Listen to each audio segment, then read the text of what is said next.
And welcome back, everyone, to another video. This is, as you can read by the title, my second installment in this series, although it should be the third, but it's the second one because I didn't want to do a episode on the other machine that I bought because FedEx broke it on my porch.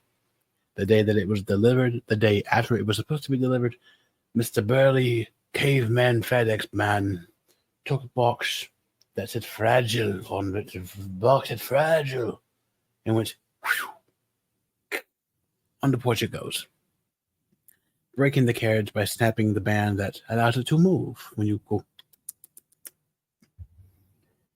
Unfortunately, I got my money back from because the seller on eBay was a wonderful person. She's very understanding, and she filed a claim against FedEx. I hope she got her money back as well, because FedEx really should know better. But apparently, FedEx has a very bad reputation of breaking your stuff because they don't give a damn. They're horrible. But this came from the Postal Service, although technically I've had my own griefs with the Postal Service.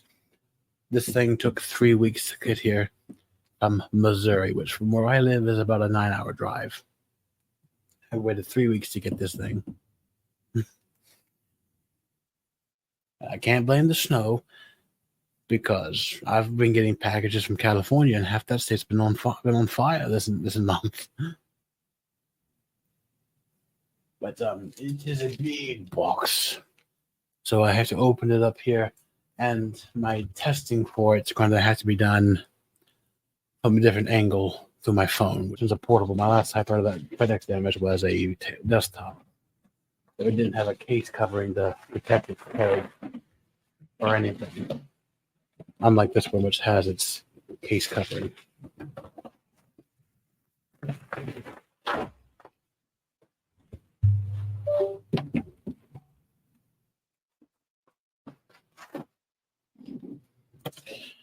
And again, I cannot do a test typing here, so you would have already seen that from a different angle.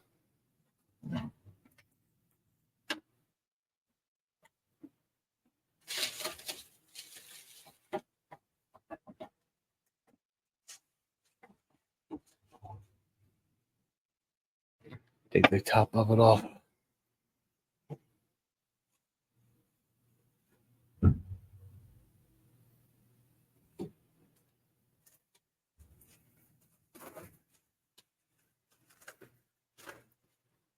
Even stuffed internally with overwrap.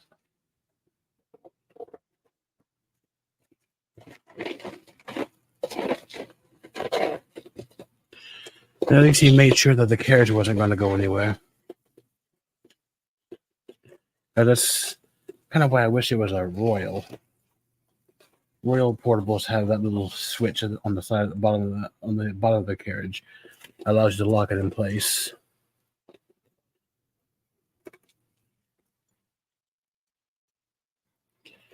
Which on the desktop that FedEx broke was a Royal.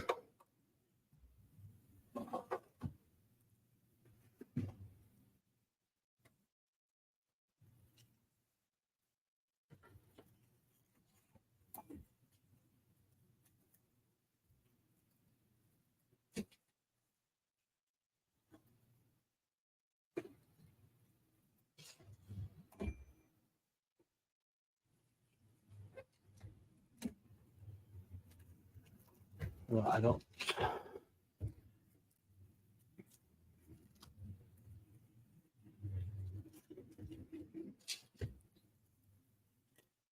There we go. He's put some spaghetti style wrapping around the knob here, and it was pushing on the tab button.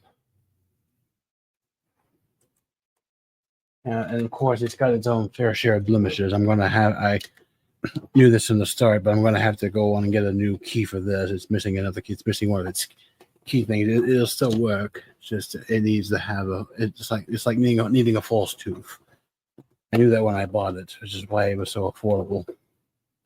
But yeah, this is the Underwood 378, which was made between the late 70s and early 80s. It's basically just a redesigned Olivetti machine because Underwood and Olivetti merged in the 1960s, and this is a Underwood with a Olivetti body. Olivetti was an Italian typewriter company that wanted to expand into the American typewriter market. So they went after one of the best typewriter companies around the time, starting in the 1950s, which was the Underwood Typewriter Company. So around this time, a lot of Underwoods from the 60s, from the late 60s into the 70s and early 80s had the Olivetti typewriter body shape. It is an Underwood machine, but it's an Underwood that's a Olivetti body. It's basically just an Olivetti that was rebranded as an Underwood because of the merger. Now, I did have one similar to this in 2014, but it was not the 378, it was the Underwood 319, and I bought it at a local flea market for $5, and it was not did not have a blue bottom or a blue top. It was all the same color from top to bottom. Even the casing on the top was the same color as the body, but it did have the red tab button like this one has. So they all have the same shape. There's just different model number. And just so I can do the proper testing, this is going to be the Quick Brown Fox turned over the Lazy Dog, which includes all letter keys, not the number keys. They'll be separate. I keep this in the typical black, even though it's blue, and this is the black ink because I prefer the black ink over the red.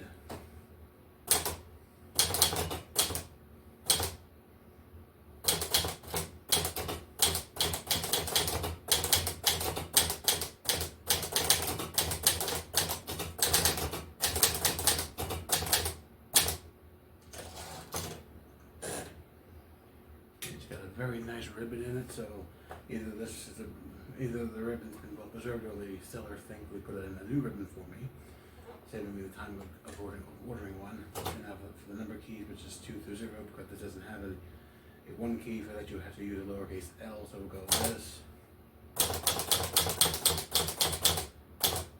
Symbols.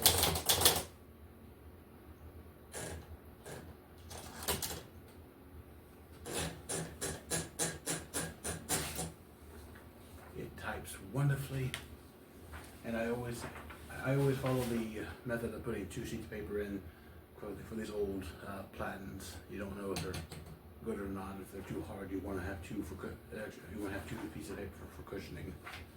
You don't want to replace the carriage. But here we go with a nice, good ink. It shows the quality is good, aside from my one little typo where I kind of hit a key by accident and it got a partial space.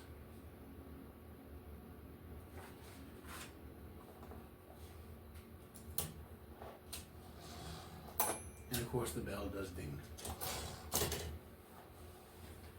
But I will go online, because I knew about this before. I will go online and I will replace that U key that I think is kind of funny, because it's missing the U key, and it's an Underwood, which starts with the letter U. So instead of Underwood, it's Underwood. Alright, this has been my video of this thing here.